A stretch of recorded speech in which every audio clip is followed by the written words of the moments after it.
If you're a young adult, or maybe even older, and you're trying to save money, this is for you. I'm currently a broke college student studying finance, so I'm trying to learn how to save every dollar I can while I finish up my degree. Right now, I'm not making enough money to splurge on whatever I want, although I want to, so I've spent a lot of time figuring out where my money goes and looking how other people manage their money as well, since I'm a finance student. Between my own experience and experimentation and what I've learned while studying finance, I've put together a list of 10 simple, painless ways to save money. These are things you can realistically apply to your life that can help you keep more money in your pocket, give you more freedom, and reduce some of the financial stress that so many people deal with. I genuinely believe one of these 10 tips will change the way you think about saving money, but I think everybody will learn something from the final tip. It's not something groundbreaking, but it's one of the most important concepts to understand if you want to save money in your teens, 20s, early 30s, or even beyond, to be honest. But before we get to that tip, let's get to tip number 1, which is to drink more water.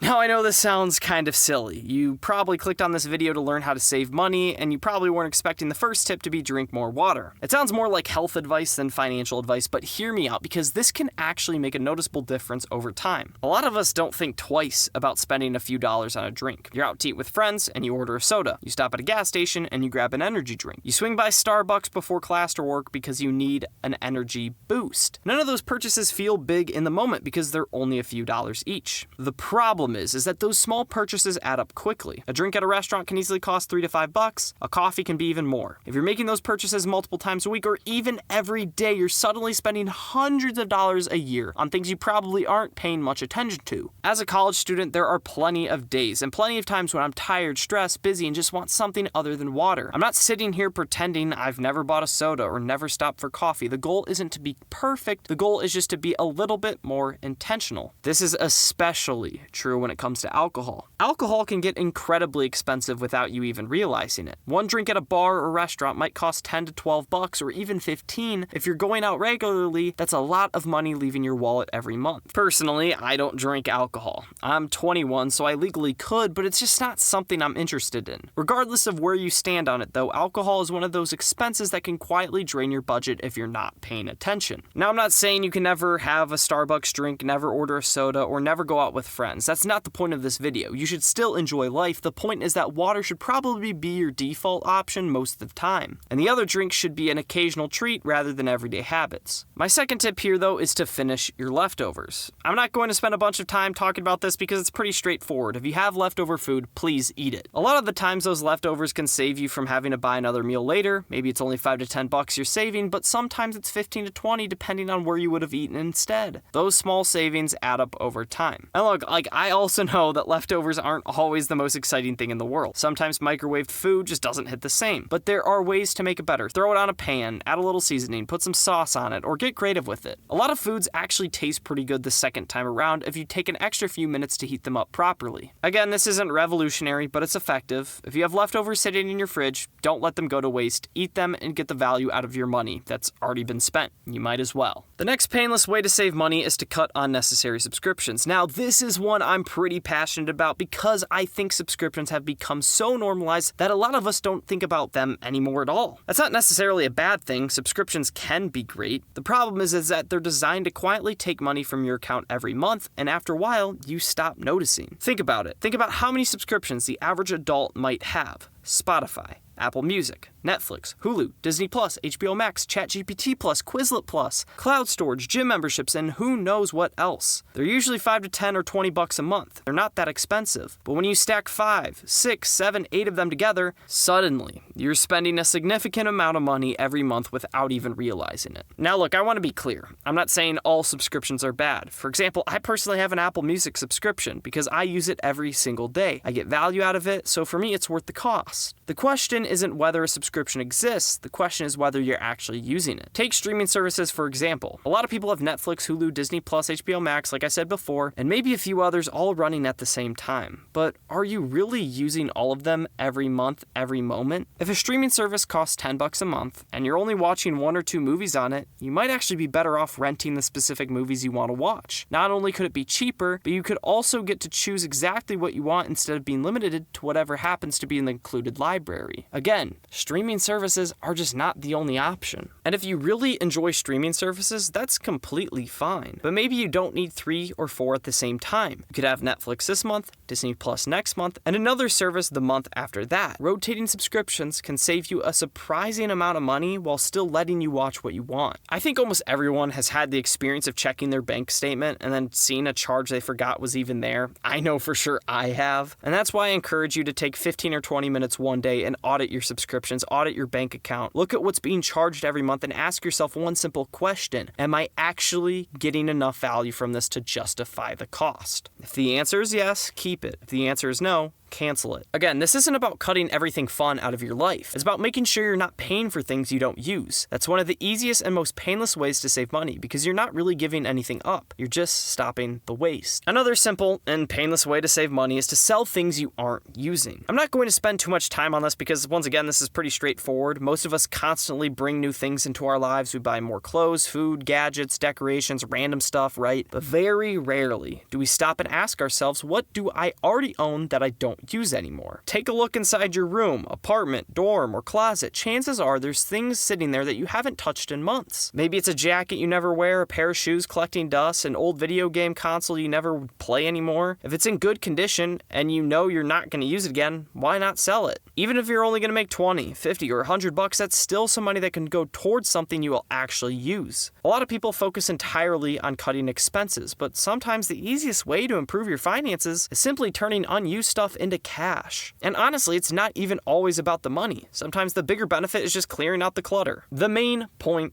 is this though. Before you buy something new, take a look at what you already own. You might be surprised by how much value is sitting around collecting dust, and maybe it'll also prevent you from needing to buy something new anyways. Selling a few unused items isn't going to make you rich, but it's a simple and easy way to put a little extra money in your pocket while creating some extra space in your life. But anyways, the next painless way to save money is to stop Doordashing so much. And this is probably going to get me really fired up here, but just bear with me. Now look, I get it. DoorDash is awesome. Having your favorite meal delivered right to your door without having to cook, drive anywhere, or leave the couch is incredibly convenient. That's why so many people use it. It feels good, it's easy, and after a long day of work, school, or whatever else you have going on, it's tempting to just open up an app and have your good, tasty food show up 30 minutes later. I'm not going to sit here and pretend I don't understand the appeal, because I absolutely do. The problem is that I think a lot of us, especially younger people, have started treating DoorDash like a normal expense when it's really a luxury. Think about it this way. You're not just paying for the food. You're paying for the delivery fee, service fee, the tip, and even a markup on the food itself. By the end of everything adding up, a meal that might have cost $12 might end up costing you $20 to $25. And when that happens once, it's not a huge deal. But when it starts happening every week, or for some people, every day, it becomes a serious strain on your finances. I think sometimes we convince ourselves that we deserve convenience like this all the time. And to a certain extent, that's understandable. Life is busy, school is stressful, work can be exhausting. But it's important to remember that conveniences are still luxuries. Just because something is available doesn't mean it should become the default option. Again, I'm not saying you can never DoorDash. I'm not evil.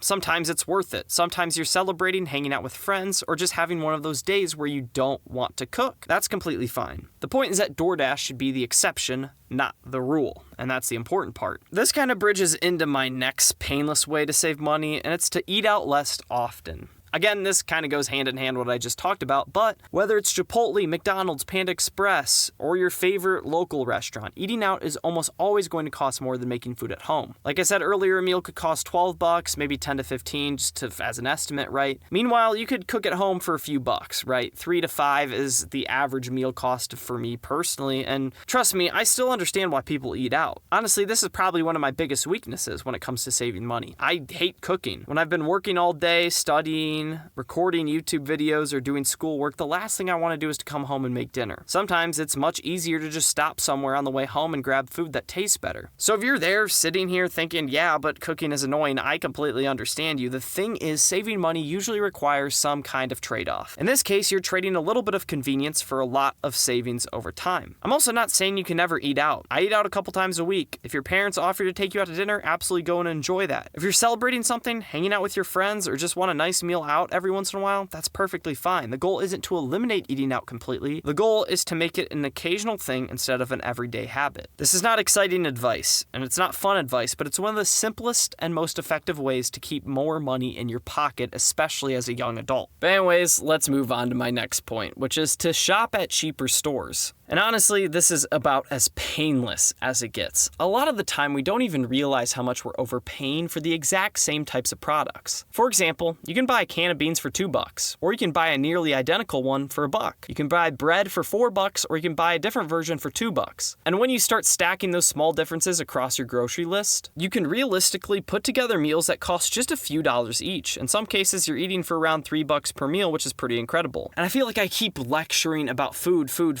and like fixing your diet. Look, I'm not a nutritionist, so let's look at something else. This can apply to more than food. It applies to almost everything you buy. Clothes, electronics, everyday items. There's often a premium for just the brand name alone, or the store you're buying from. And sometimes that premium's worth it, but a lot of the times it isn't. For example, I've got 2 shirts, one from H&M and one from Nike. One was around $15, the other one was around $65. And honestly, I prefer the cheaper one because it fits me better. That's a perfect example of how paying more doesn't always mean getting something better. And that's really the big point here. A lot of money gets wasted just because we don't compare options. The goal here isn't to cheap out on everything or avoid buying things you like. It's just about being more intentional. Before you buy something, ask yourself if you're paying for quality or if you're just paying for the brand or convenience. Because once you start making that distinction, you realize that there are a lot of areas where you can spend less without really changing your lifestyle at all. But anyways, let's move on to our next simple way to save money, and that's to carpool when possible. And I'm not saying this needs to turn into something